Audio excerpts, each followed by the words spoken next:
रुख कर लेते हैं गोरखपुर का। इस वक्त मुख्यमंत्री वहां पर संबोधित कर रहे हैं। आयुष विश्वविद्यालय का उद्घाटन समारोह।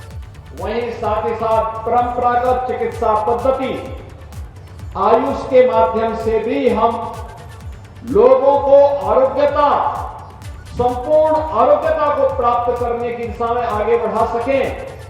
इसके लिए महसूस किया गया कि उत्तर प्रदेश जैसे बड़े राज्य में, जो वास्तव में आयुष की धरती है, क्योंकि आयुष की धरती थी इसलिए भगवान को और सभी ईश्वरीय अवतारों को बार बार इस धरती पर आना पड़ा। इसलिए एक विश्वविद्यालय इसका बनाया जाए और भाइयों बहनों, मां योगी गुरु गोरखनाथ आयुष विश्वविद्यालय उत्तर प्रदेश की परंपरागत चिकित्सा पद्धति को, भारत की चिकित्सा पद्धति को, दुनिया की परंपरागत जो ट्रेडिशनल मेडिसिन की पद्धतियां हैं, इसे आगे बढ़ाने के लिए यह विश्वविद्यालय आज गोरखपुर में स्थापित हो रहा है। इसके लिए मैं आप सबको हृदय से बधाई देता हूं, अपनी शुभकामनाएं देता हूं। माननीय राष्ट्रपति जी ने 28 अगस्त 2021 को इस विश्वविद्यालय की आधारशिला रखी।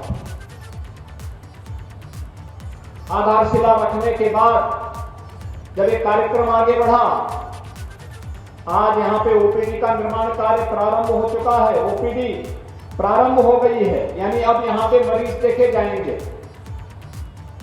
और बहुत शीघ्र जब भवन तल करके तैयार होंगे अगले 6-8 महीने में, तो यहां पर आयुर्वेद की पद्धति से, होम्योपैथ की पद्धति से, यूनानी पद्धति से, सिद्धा की पद्धति से, योग और नेचुरोपैथी की पद्धति से उपचार की बेहतरीन सुविधा भी देने का एक कार्य यहां से प्राप्त होने वाला है। एक तरफ आरोग्यता का कार्य और दूसरी तरफ इसका लाभ क्या होने वाला है। 2 प्रकार के लाभ होंगे।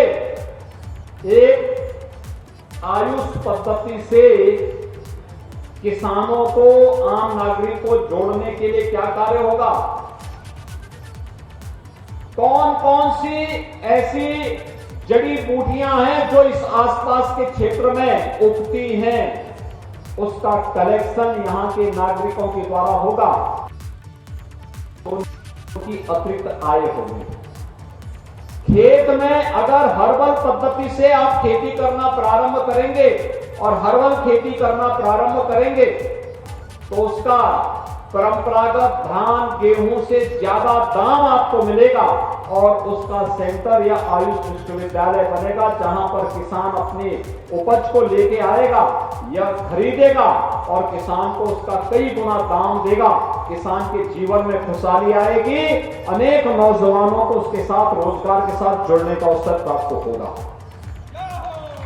और यही नहीं, जब विश्वविद्यालय यहाँ पे पूरी तरह काम करने लग जाएगा तो अगल बगल बहुत सारे लोगों को नौकरी, रोजगार और साथ साथ अपना व्यवसाय करने का भी एक अवसर प्राप्त हो जाएगा।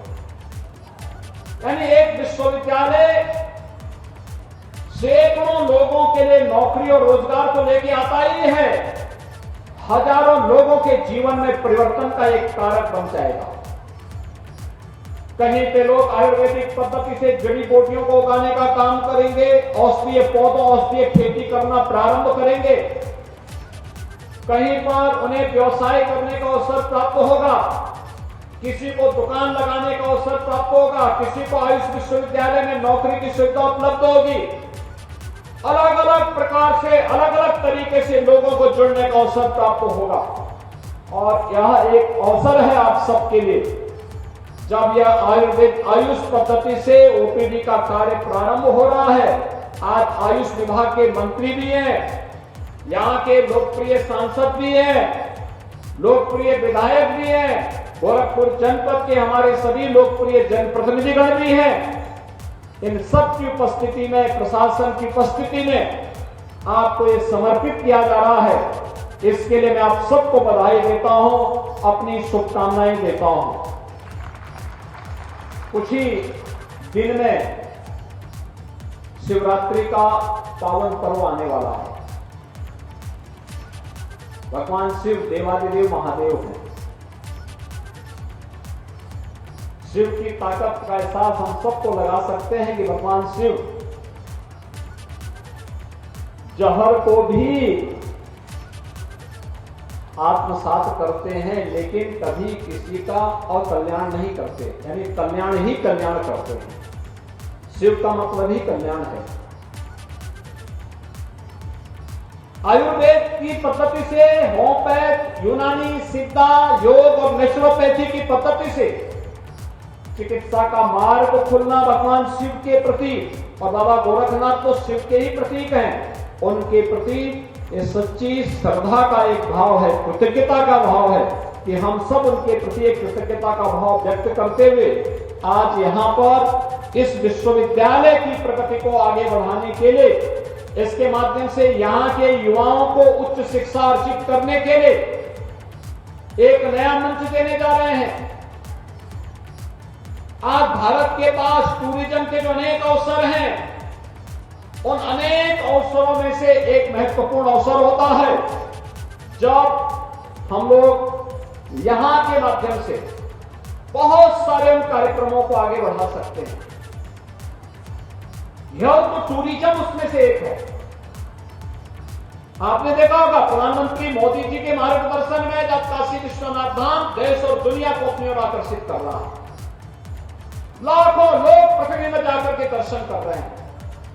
अयोध्या में भगवान राम का भव्य मंदिर का निर्माण हो रहा है, लाखों लोग अयोध्या जा रहे हैं। ऐसे ही हर तीर्थ स्थल में लाखों लोगों की भीड़ लगी है। ये केवल श्रद्धा ही नहीं है, बहुत सारे लोगों के लिए रोजगार भी होता है, उसके माध्यम से रोजगार मिलता है लोगों को। कोई टैक्सी चालक होगा, कोई होटल संचालक होगा, कोई फूल पत्ती बेचने वाला होगा, कोई प्रसाद बेचने वाला होगा। इन सबको तो वहां से रोजगार मिलता ही है, लेकिन साथ साथ उस सिटी के बारे में, उस नगर के बारे में, वहां की प्रगति के बारे में लोगों को नजदीक से जुड़ने का अवसर भी प्राप्त होता है।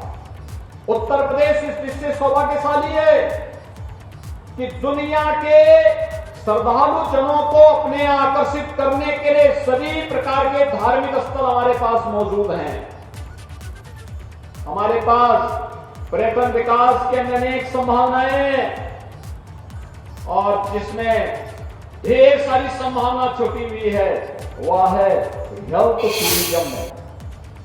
हेल्थ टूरिज्म एलोपैथ में कम, आयुर्वेद में, योग और प्राकृतिक चिकित्सा में ज्यादा संभावना छुपी हुई है, और इस संभावना में यह एक नया अवसर देगा यहाँ के लोगों के लिए। यहाँ पे डिप्लोमा के कोर्स चलेंगे, सर्टिफिकेट कोर्स चलेंगे, विश्वविद्यालय अपना डिग्री कोर्स चलाएगा, यहाँ के युवाओं को प्रशिक्षित करेगा। आप गांव-गांव और घर-घर में आयुर्वेदिक पद्धति से, योग और प्राकृतिक चिकित्सा पद्धति से उपचार के नए माध्यम ढूंढ पाएंगे, लोगों को नया कार्य दे पाएंगे। और यहाँ पर तो अच्छी मिट्टी है, अच्छा पानी है, बगल में इतना भारी जंगल भी पड़ा हुआ है। इस सब का लाभ आपको प्राप्त होगा। दुनिया यहाँ पर टूट पड़ेगी आकर के कि लोगों को आरोग्यता प्राप्त होगी, पूरी दुनिया यहाँ आएगी। इसके लिए इस प्रकार का माहौल देने की आवश्यकता है। भाइयों बहनों, अभी हम लोगों ने लखनऊ में ग्लोबल इन्वेस्टर समिट किया। पूरी दुनिया आज उत्तर प्रदेश और भारत के अंदर निवेश करने की इच्छुक है। पूरी दुनिया में आ रही है, यानी जितने प्रस्ताव हमें प्राप्त हुए हैं 33.5 लाख करोड़ का, इससे मालूम है कितने लोगों को नौकरी मिलने वाली है। 95 लाख नौजवानों को सीधे सीधे नौकरी की संभावना इससे बन पाएगी। आप अनुमान कर लीजिए, यूपी के नौजवानों को पहले नौकरी के लिए दूसरे राज्यों में जाना होता था, दूसरे देशों में जाना होता था, और आज जब उत्तर प्रदेश के नौजवानों को उत्तर प्रदेश के अंदर ही कार्य मिलेगा, उनको फिर कहीं जाने की आवश्यकता नहीं। तब अन्य क्षेत्रों से, अन्य देशों से लोग भाग करके उत्तर प्रदेश में आएंगे और फिर कहेंगे कि साहब यहाँ के नौजवान को हम भी देखना चाहते हैं, अच्छा कार्य कैसे होता है। ये आबादी, युवा ताकत हमारी, युवा ऊर्जा है, ये प्रतिभा है हमारी, इसका बेहतर उपयोग समाज निर्माण के लिए, राष्ट्र निर्माण के लिए करना है। इसे सकारात्मक दिशा में आगे बढ़ाना है, अच्छा प्रशिक्षण देना है, इसके स्किल डेवलपमेंट के लिए कार्य करना है और इसके लिए हर एक संस्था को जुड़ना पड़ेगा अन्नदाता किसानों के साथ, नौजवानों के साथ, नागरिकों के साथ।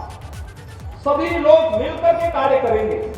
मेरा ये मानना है ढेर सारी संभावनाएं इसके माध्यम से हम विकसित कर पाएंगे। उत्तर प्रदेश के ग्लोबल इन्वेस्टर समिट ने आज प्रदेश के सभी 75 जनपदों में निवेश की संभावनाओं को आगे बढ़ाया है।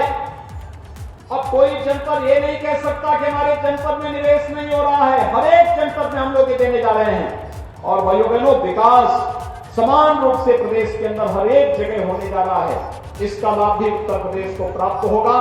आज के इस अवसर पर यहाँ पे ओपीडी का जो कार्य कल से प्रारंभ हो जाएगा, मैं यहाँ के लिए आयुष विभाग को, माननीय कुलपति जी को, उनकी पूरी टीम को हृदय से बधाई देता हूं और मैं उम्मीद करूंगा कि आयुष विश्वविद्यालय नवंबर-दिसंबर तक बन करके तैयार हो। धन्वंतरी जयंती के अवसर पर प्रयास होना चाहिए कि हम आयुष विश्वविद्यालय के मुख्य भवन को भव्य रूप में देख सकें, क्योंकि भगवान धन्वंतरी की जन्मस्थली उत्तर प्रदेश ही है और उस अवसर पर हम उस भव्य भवन को देख सकें, जिससे नए सत्र में इस विश्वविद्यालय के द्वारा केवल प्रदेश भर के महाविद्यालयों में ही प्रवेश की प्रक्रिया का संचालन न हो, बल्कि नए सत्र में यहां पर भी अगले वर्ष प्रवेश हो सके।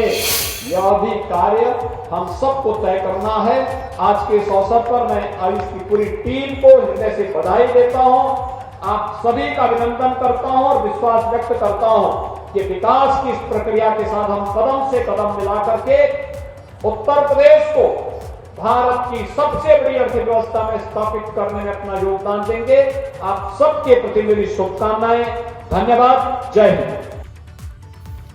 तो मुख्यमंत्री योगी आदित्यनाथ संबोधित कर रहे थे आयुष विश्वविद्यालय के ओपीडी के शुभारंभ के मौके पर।